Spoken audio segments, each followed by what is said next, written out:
तो राजस्थान के प्रतीकों के अंतर्गत अब हम बात करने वाले हैं राजस्थान के राज्य खेल के बारे में कि राजस्थान का राज्य खेल कौन सा है, राज्य खेल कब घोषित किया गया और उसकी क्या विशेषताएं हैं या कैसे प्रश्न पूछे जा सकते हैं। तो देखिए, राजस्थान का जो राज्य खेल है वह है बास्केटबॉल। कौन सा है? बास्केटबॉल।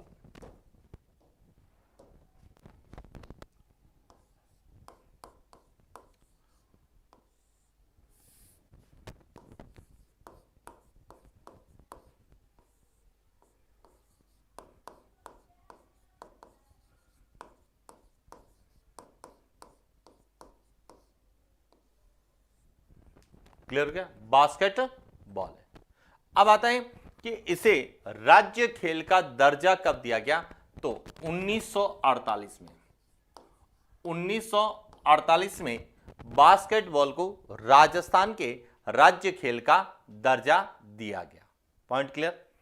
अब इसमें बास्केटबॉल में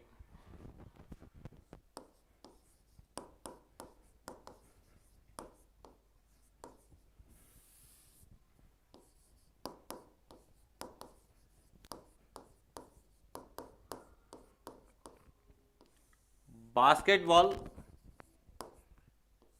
के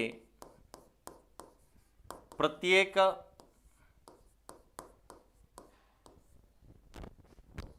टीम में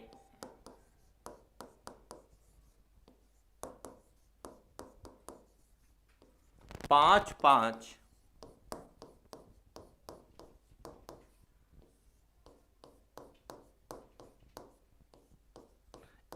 एक टीम में 5 खिलाड़ी होते हैं। क्लियर हो गया? दोनों टीमों को मिलाएं तो कुल जो है वहां 10 खिलाड़ी होते हैं, लेकिन एक टीम में कितने होंगे? 5 खिलाड़ी होंगे, यानी प्रत्येक टीम में 5-5 खिलाड़ी होते हैं। क्लियर हो गया? अब राजस्थान में बास्केटबॉल, जो कि राजस्थान का राज्य खेल है, इस खेल को प्रोत्साहित करने के लिए राजस्थान में जैसलमेर में बास्केटबॉल अकादमी की स्थापना की गई। यानी कि आपसे पूछा जाए कि राजस्थान में बास्केटबॉल अकादमी कहां पर है,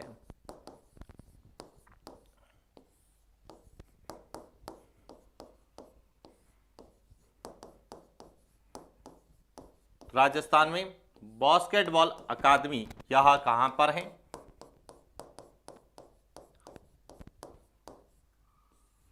जैसलमेर में। क्लियर हो गया?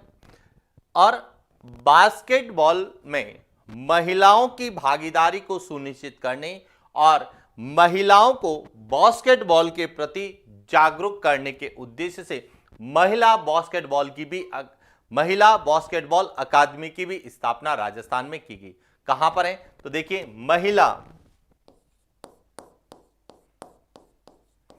महिला बास्केटबॉल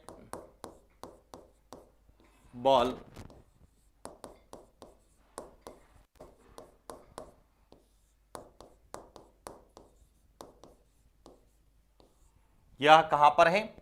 जयपुर में। क्लियर हो गया? अब अंतरराष्ट्रीय स्तर पे बात करें कि अंतरराष्ट्रीय स्तर पर बास्केटबॉल के लिए कौन सी संस्था काम करती है, जिसका नाम है फीबा, यानी इंटरनेशनल बास्केटबॉल फेडरेशन।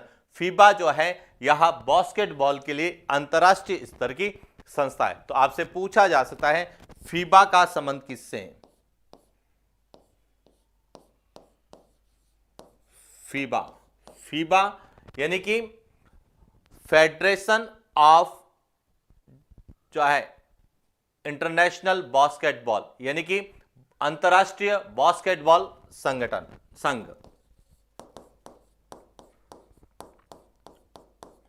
अंतरराष्ट्रीय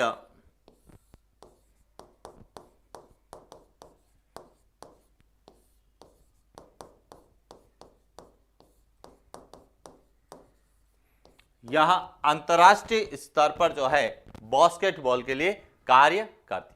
क्लियर हो गया कि राजस्थान का राज्य खेल कौन सा है, इसे राज्य खेल का दर्जा कब दिया गया, इसमें एक टीम में कितने खिलाड़ी होते हैं, और राजस्थान में बास्केटबॉल राज्य खेल को प्रोत्साहित करने के लिए बास्केटबॉल अकादमी की स्थापना कहां की गई? जैसलमेर में। और बास्केटबॉल में महिलाओं की भागीदारी को सुनिश्चित करने और बास्केटबॉल के प्रति महिला वर्ग को जागरूक करने के उद्देश्य से जो है महिला बास्केटबॉल अकादमी की स्थापना कहां की गई? जयपुर में की गई। और अंतर्राष्ट्रीय स्तर पर जो है बास्केटबॉल के लिए अंतर्राष्ट्रीय बास्केटबॉल संघ, जिसे हम फीबा के नाम से जानते हैं, वह कार्य करती है।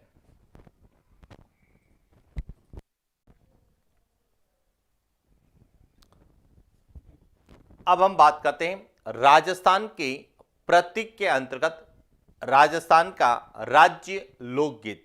और राजस्थान के राज्य लोकगीत के बारे में आप लोग जानते भी होंगे कि कौन सा है और उसके संबंध में क्या पूछा जा सकता है, उस पर हम लोग बात करते हैं।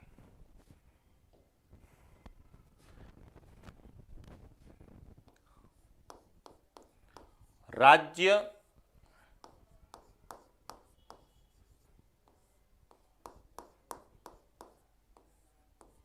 लोकगीत। राज्य लोकगीत कौन सा है? वह है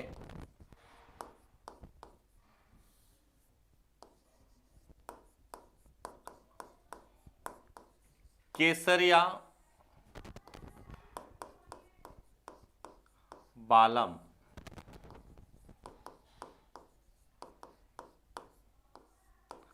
आओनी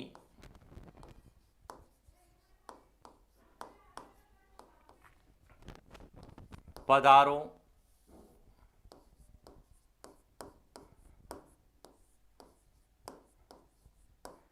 मारे देश।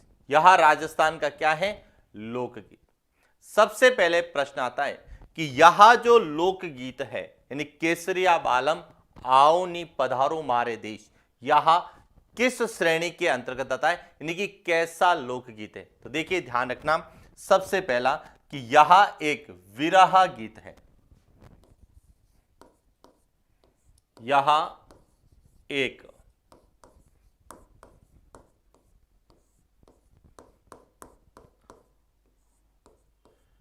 विरह गीत है जो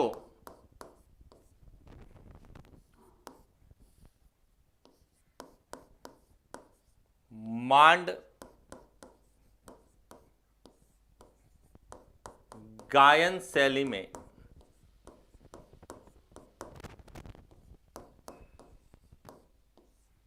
गाया जाता। आपसे पूछा जा सकता है कि केसरिया बालम आओ नी पधारो मारे देश किस श्रेणी के अंतर्गत आता है? तो यह एक विरह गीत के रूप में आता है, विरह लोकगीत है। और इसका गायन जो है किस शैली में किया जाता है? तो मांड गायन शैली में किया जाता है। अब सबसे पहले राजस्थान के राज्य लोकगीत केसरिया बालम आओ नी पधारो मारा देश, इसे सर्वप्रथम किसने गाया? तो इसको सर्वप्रथम उदयपुर की मांड गायिका मांगी बाई द्वारा गाया गया था।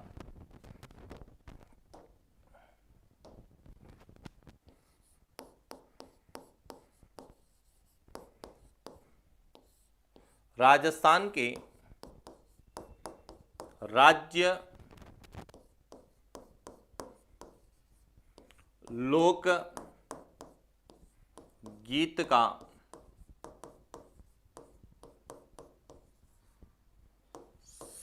सर्वप्रथम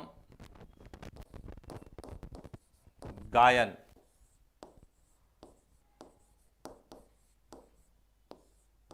उदयपुर की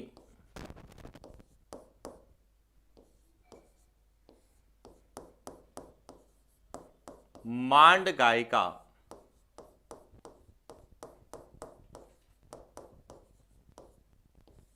मांगी बाई द्वारा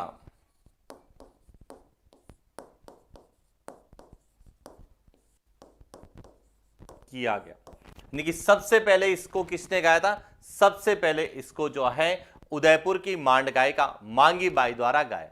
और यह प्रश्न इसलिए इंपॉर्टेंट है कि हाल ही में उदयपुर में जो है G20 शेरपा जो है मीटिंग आयोजित की गई, शेरपा बैठक आयोजित की गई और इसीलिए उदयपुर को लेके प्रश्न पूछे जाते हैं। तो उसमें मांड गायिका मांगी बाई का उल्लेख या प्रश्न पूछने की संभावना ज्यादा रहती है, क्योंकि सबसे पहले इन्होंने ही राजस्थान के लोकगीत केसरिया बालम आओनी पधारो म्हारा देश गाया था। लेकिन इसको जो विश्व विख्यात बनाया या इसको जो अंतरराष्ट्रीय ख्याति प्रदान करवाई, वह करवाई थी बीकानेर की मांड गायिका अल्लाह जिलाह बाई ने।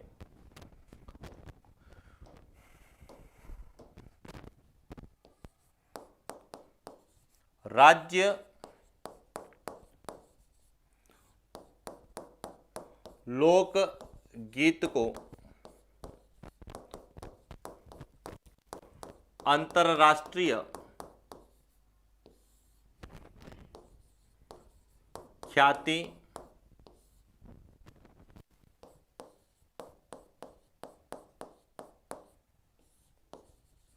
दिलाने का श्रेय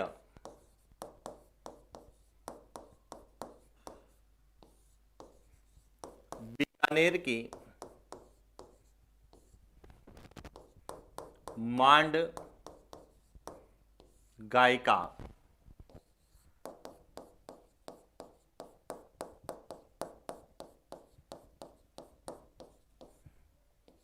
अल्लाह जिलाह बाई को जाता है। तो ये ध्यान रखना कि जो केसरिया बालम आओनी पधारो म्हारा देश, इसको अंतरराष्ट्रीय ख्याति किसने दिलाई? तो इसको अंतरराष्ट्रीय ख्याति अल्लाह जिलाह बाई ने दिलाई।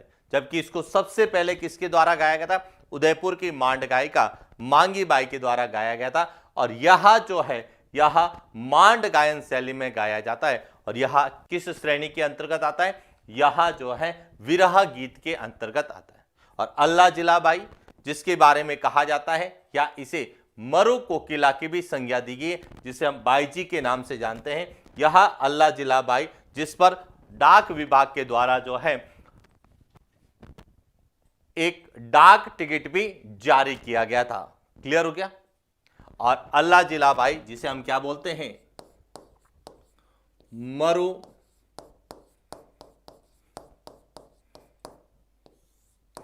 कोकिला के नाम से भी हम लोग जानते हैं। क्लियर हो गया? तो ये था राजस्थान का लोक गीत।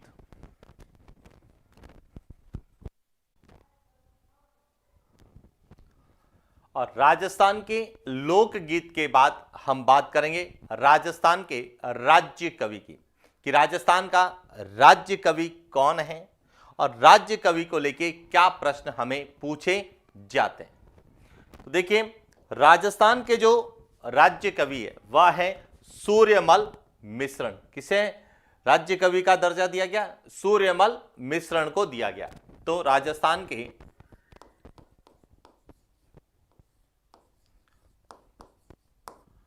राज्य कवि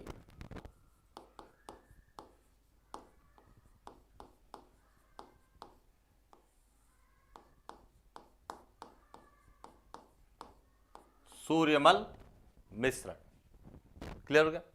अब सूर्यमल मिश्रण के बारे में हम जब पूछा जाता है तो या तो डायरेक्ट पूछा जाता है कि राजस्थान का राज्य कवि किसे कहा जाता है।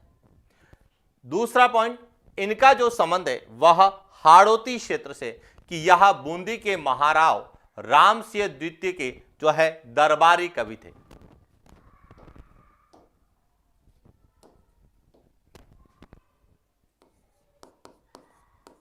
सूर्यमल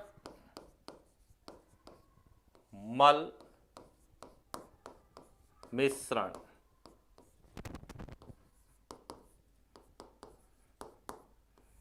बूंदी के महाराव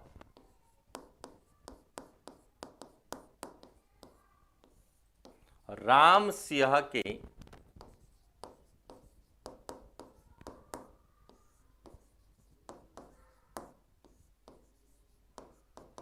किसके थे?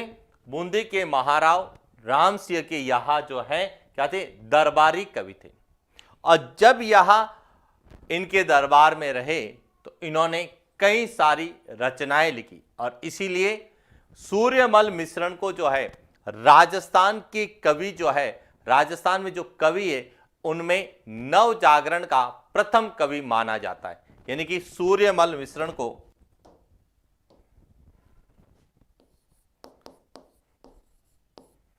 सूर्यमल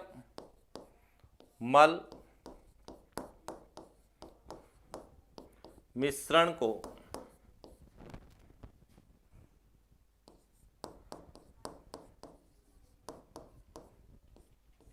राजस्थान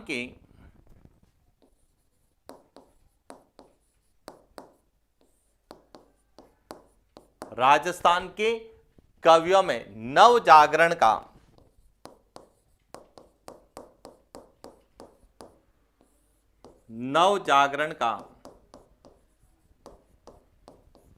प्रथम कवि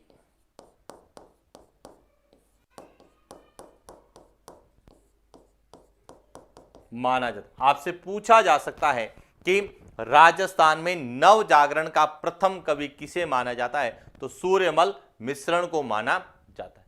अब इनके द्वारा कई जो है रचनाएं लिखी गई, तो इनके जो प्रमुख ग्रंथ कौन कौन से हैं, तो देखिए इनके प्रमुख ग्रंथ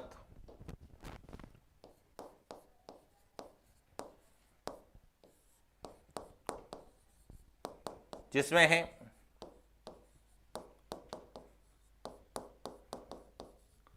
सबसे प्रमुख है वह है वंश भारती, जिसमें बूंदी के राज्य का ऐतिहासिक वर्णन है।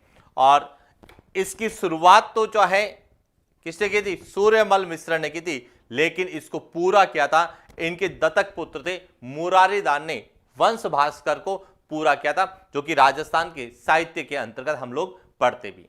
इसके बाद इनकी और दूसरी जो सबसे इंपॉर्टेंट रचना है वह है वीर सतसई।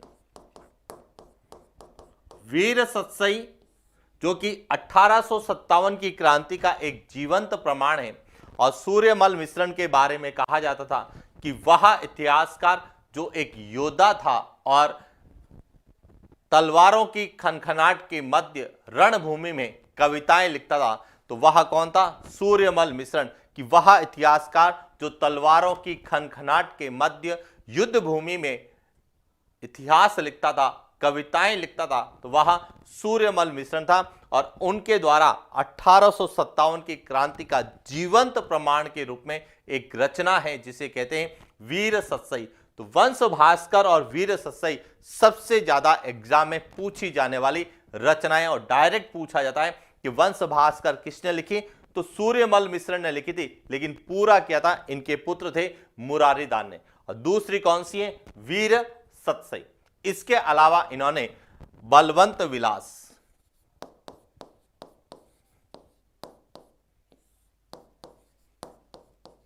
और कौन कौन सी रचनाएं लिखी, एक तो लिखी थी इन्होंने बलवंत विलास, दूसरा इन्होंने लिखा था छंद मयूख,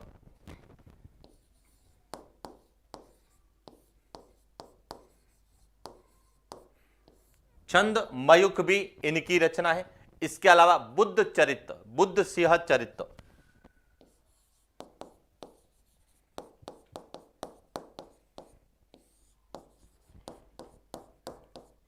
बुद्ध सिंह चरित्र भी यह सूर्यमल मिश्रण की रचना है।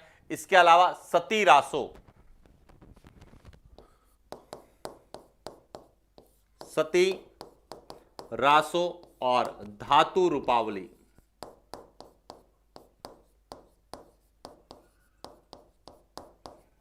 यहां भी जो है सूर्यमल मिश्रण की प्रमुख रचनाएं, जिसमें वंश भास्कर और वीर सतसई सबसे ज्यादा पूछी जाती है। तो ये थे राजस्थान के राज्य कवि सूर्यमल मिश्रण। और सूर्यमल मिश्रण पर भी जो है डाक विभाग के द्वारा एक डाक टिकट जारी किया गया था। क्लियर हो गया। तो ये थे राजस्थान के राज्य कवि। राजस्थान के राज्य कवि सूर्यमल मिश्रण के बाद हम बात करते हैं राजस्थान के शास्त्रीय नृत्य की, यानी कि राजस्थान का राज्य शास्त्रीय नृत्य कौन सा है।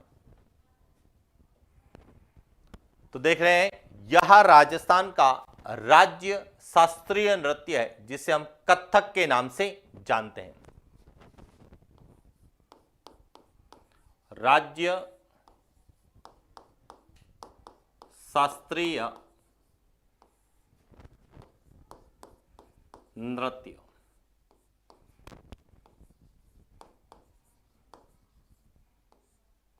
कथक। अब देखिए, नृत्य का जब हम अध्ययन करते हैं तो दो तरह के नृत्य पढ़ते हैं, एक होते हैं शास्त्रीय नृत्य और एक होते हैं लोक नृत्य।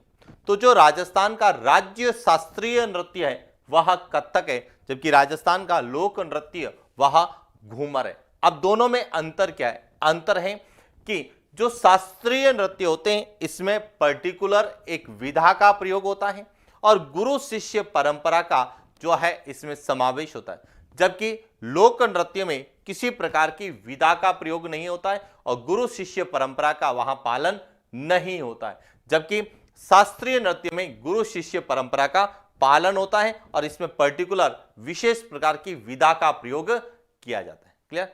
अब बात करते हैं कि जो राजस्थान का शास्त्रीय नृत्य है वह कौन सा है? कथक।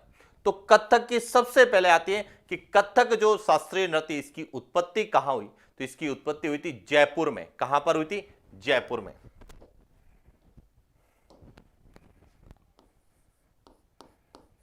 शास्त्रीय नृत्य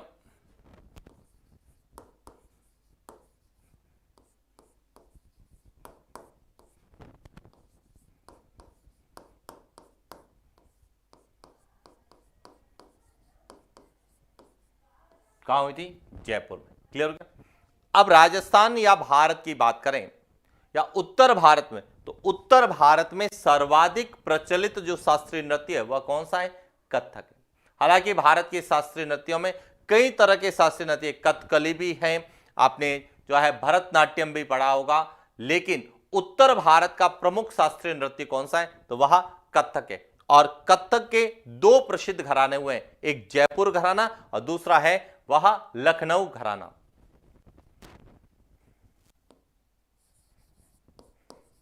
कथक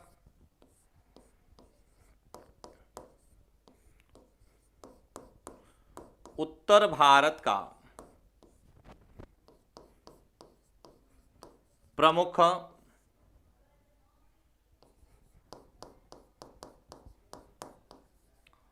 शास्त्रीय नृत्य है जिसके दो घराने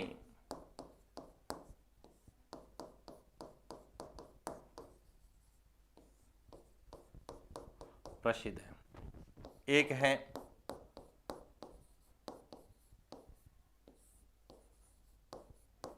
जयपुर घराना और दूसरा है वह है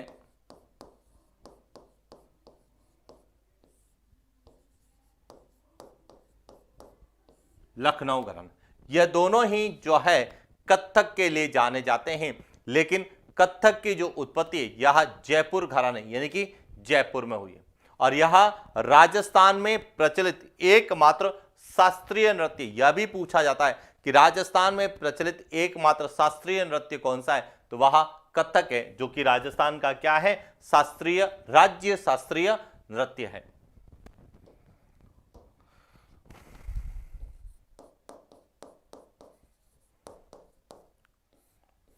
राजस्थान में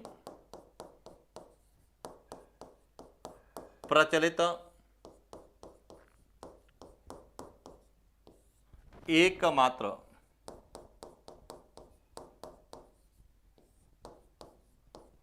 शास्त्रीय नृत्य। क्लियर? अब इस नृत्य के प्रमुख कलाकार कौन से थे? तो बात करते हैं कथक के प्रमुख कलाकार।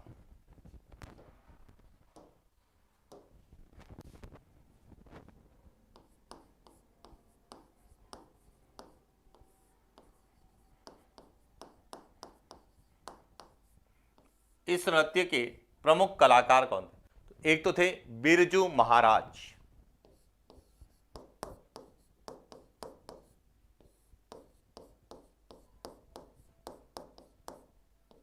कौन थे? बिरजू महाराज, इसके अलावा सतारा देवी,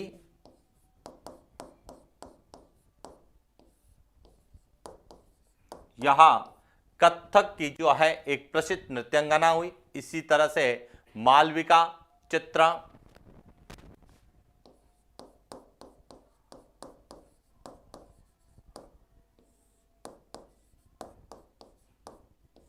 मालविका चित्रा, यह भी कथक की एक प्रसिद्ध नृत्यांगना हुई है। इसी प्रकार जो है वह है गोपी कृष्ण। गोपी कृष्ण भी जो है इसी के प्रमुख कलाकार हुए हैं, जिसमें सबसे ज्यादा जो कलाकार पूछा था वह बिरजू महाराज को सबसे ज्यादा पूछा था, या फिर सतारा देवी। इसके अलावा है रोहिणी भाटे, रोशन कुमारी और पंडित दुर्गालाल।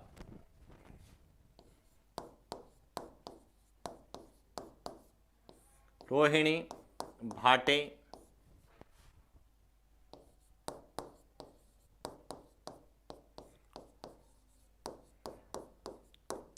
रोशन कुमारी, पंडित, यह भी जो है इस कथक जो कि राजस्थान का राज्य शास्त्रीय नृत्य है इसके प्रमुख कलाकार हुए। तो क्लियर हो चुका होगा कि राजस्थान का शास्त्रीय नृत्य कौन सा है और इस शास्त्रीय नृत्य की उत्पत्ति कहां हुई है, इसके प्रसिद्ध घराने कौन कौन से हैं और इस नृत्य के प्रमुख कलाकार कौन से थे। ये था राजस्थान का शास्त्रीय नृत्य कथक। अब राजस्थान के शास्त्रीय नृत्य के बाद है राजस्थान का लोक नृत्य। तो राजस्थान का जो राज्य लोक नृत्य है या राजस्थान का राज्य नृत्य है वह कौन सा है? वह है घूमर।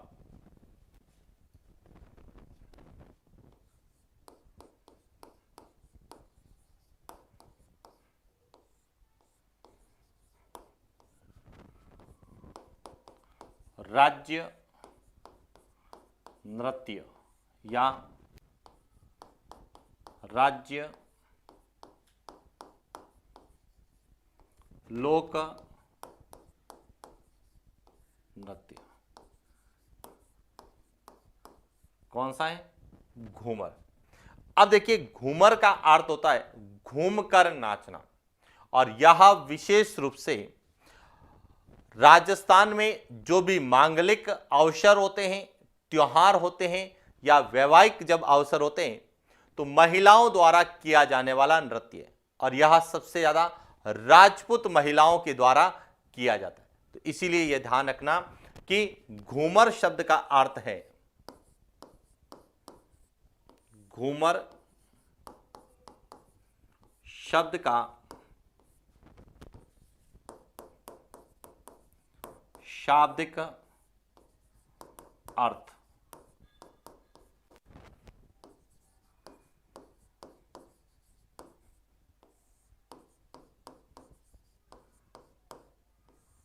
घूमकर नाच, कि इसमें जो है महिलाएं एक गोल घेरे में घूमकर नाचती है, इसीलिए इसे क्या कहा जाता है?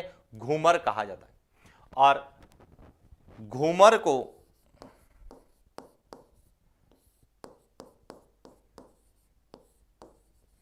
देखो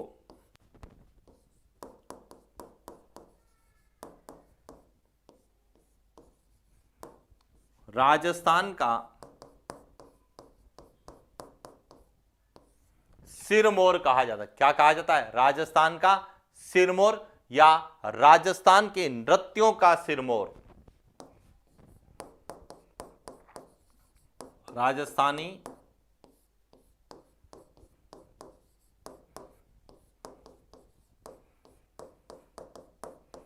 नृत्यों का सिरमौर या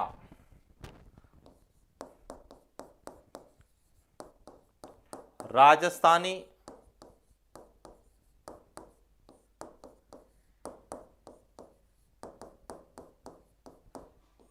नृत्यों की आत्मा भी कहा जाता है, और यह मुख्य रूप से राजपूत महिलाओं द्वारा विशेष मांगलिक अवसर, त्योहार या व्यावसायिक अवसर पर किया जाता है।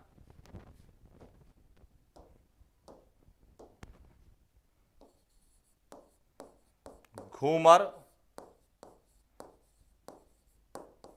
मुख्यतः राजपूत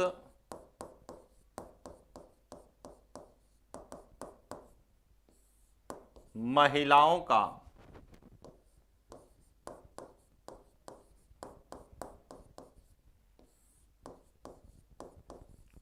पारंपरिक नृत्य जो विशेष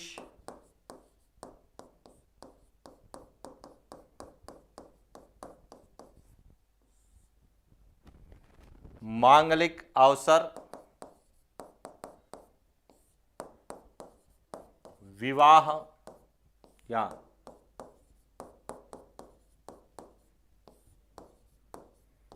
त्योहार पर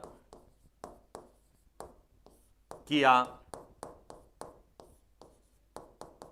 जाता है। तो इसीलिए ध्यान रखना, घूमर जो है यह पूर्णतः महिलाओं द्वारा किया जाता है। क्लियर हो गया।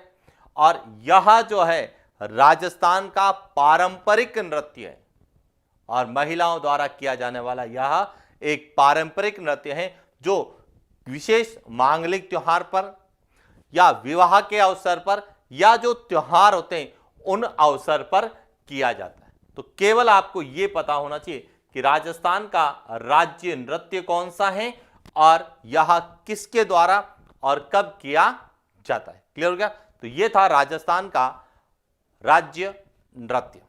और इसके बाद जो आता है वह है राजस्थान का लोक वाद्य यंत्र। तो देखिए बात करते हैं राजस्थान के लोक वाद्य यंत्र की। और राजस्थान का जो लोक वाद्य यंत्र है वह कौन सा है? अलगोजा। तो देखिए बात करते हैं राजस्थान के लोक वाद्य यंत्र की। राज्य लोक वाद्य यंत्र। राजस्थान का जो लोक वाद्य यंत्र है वह कौन सा है? अलगोजा है। कौन सा है? अलगोजा। क्लियर हो गया। अब देखिए इसकी सबसे बड़ी विशेषता है कि अलगोजा जो है यह किस श्रेणी का वाद्य यंत्र है। तो देखिए अलगोजा जो है यह सुशिर वाद्य यंत्र है। कैसा है? सुशिर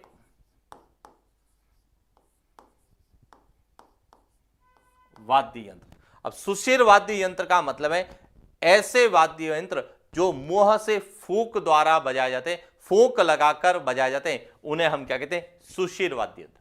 जो तार वाले होते हैं उन्हें हम तत् कहते हैं, चमड़े वाले होते हैं उन्हें हम घन या अनवद्य कहते हैं, और एक जो धातु से बने हुए वह घन होते हैं।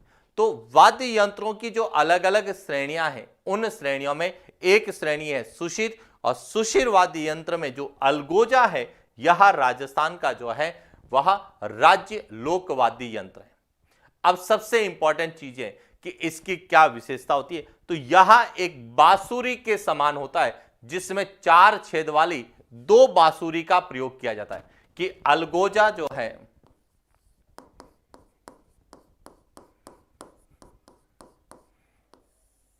अलगोजा में 4 छेद वाली 2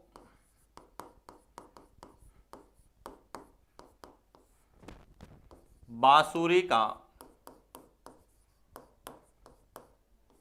प्रयोग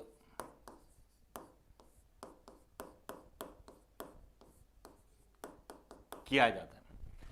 और इन बांसुरी में जो है सीटी के समान बजाने की प्रक्रिया विकसित की जाती है, और इसमें जो है मुंह से सीटी के द्वारा यानी कि मुंह से फूंक लगाकर बजाने की प्रक्रिया की जाती है। और यह मुख्य रूप से गुर्जर, मेव और धाकड़ जाति के लोग सर्वाधिक इसका लोक वाद्य यंत्र के रूप में प्रयोग करते हैं।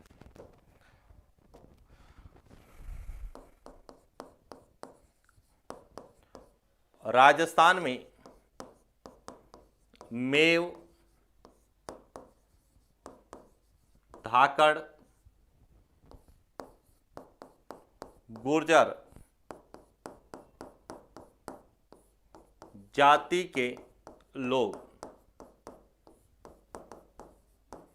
सर्वाधिक लोक वाद्य यंत्र के रूप में प्रयोग करते हैं। यह भी है कि इसका प्रयोग सबसे ज्यादा कौन करते हैं, और यहां सबसे ज्यादा कहां बजाया जाता है, तो यहां जो है कोटा,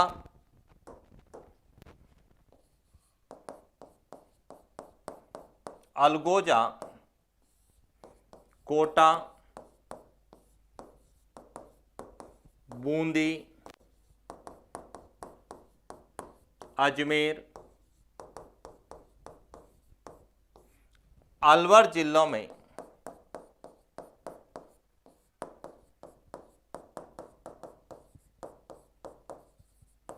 सर्वाधिक सबसे ज्यादा प्रचलन जो है इन जिलों में इस लोकवाद्य यंत्र का होता है। और राजस्थान के एक व्यक्तित्व जिनका नाम है राम नारायण चौधरी या राम नारायण जी, जो कि अलगोजा को नाक से बजाने के लिए जाने जाते हैं।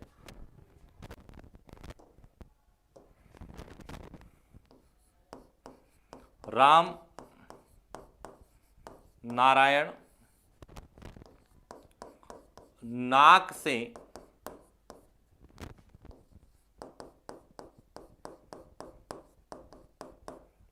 अलगोजा बजाने के लिए जाने। सामान्यतः अलगोजा जो है मुंह से बजाया जाता है, लेकिन राम नारायण जी जो है यह अलगोजा को नाक से बजाने के लिए जाने जाते हैं। क्लियर हो गया? तो ये था राजस्थान का राज्य लोक वाद्य यंत्र, जो कि बांसुरी के समान 4 छिद्र होते हैं। 1 2 3 4 4 छिद्र वाली 2 बांसुरी का उपयोग करके यह बनाया जाता है, और मुख्य रूप से यह मुंह से सीटी की भांति फूंक लगाकर बजाया जाता है। इसीलिए यह जो है सुशिर वाद्य यंत्र के अंतर्गत आता है। क्लियर हो गया? तो ये तो थे राजस्थान के प्रतीक। इसके अलावा 2 पॉइंट्स आपको और पूछे जा सकते हैं प्रतीकों के अंतर्गत। वह कौन कौन से?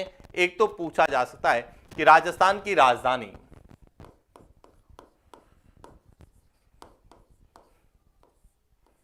राजस्थान की राजधानी, तो राजस्थान की राजधानी कौन सी है? तो राजस्थान की राजधानी जयपुर है, जिसे पी सत्य नारायण राव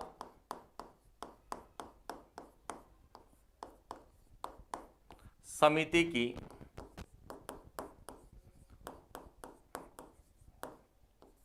सिफारिश पर बनाया गया। दूसरा,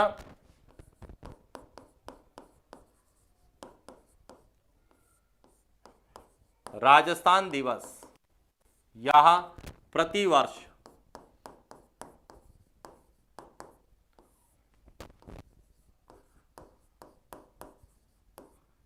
30 मार्च को मनाया जाता है, क्योंकि 30 मार्च 1949 को जब वृहद राजस्थान की स्थापना की, तो उस समय राजस्थान लगभग वर्तमान स्वरूप में आ चुका था, और इसीलिए 30 मार्च को प्रतिवर्ष राजस्थान दिवस मनाया जाता है। लेकिन राजस्थान स्थापना दिवस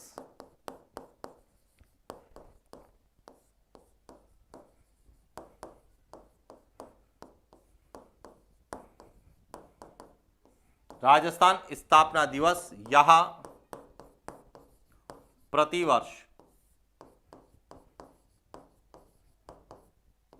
1 नवंबर को मनाया जाता है, क्योंकि राज्य पुनर्गठन अधिनियम 1986 के तहत 1 नवंबर 1956 को राजस्थान को राज्य के रूप में वैधानिक दर्जा मिला था और इसीलिए राजस्थान स्थापना दिवस प्रतिवर्ष 1 नवंबर को मनाया जाता है और राजस्थान दिवस प्रतिवर्ष 30 मार्च को मनाया जाता है। और राजस्थान की राजधानी जो कि पी सत्यनारायण राव समिति की सिफारिश पर जयपुर स्थापित की गई थी। क्लियर हो गया? तो ये था आज का हमारा सेशन और इसी के साथ राजस्थान के जो प्रमुख प्रतीक चिन्ह जो एग्जाम पॉइंट ऑफ व्यू से पूछे जा सकते उनके बारे में विस्तार से चर्चा की। आज के लिए इतना ही।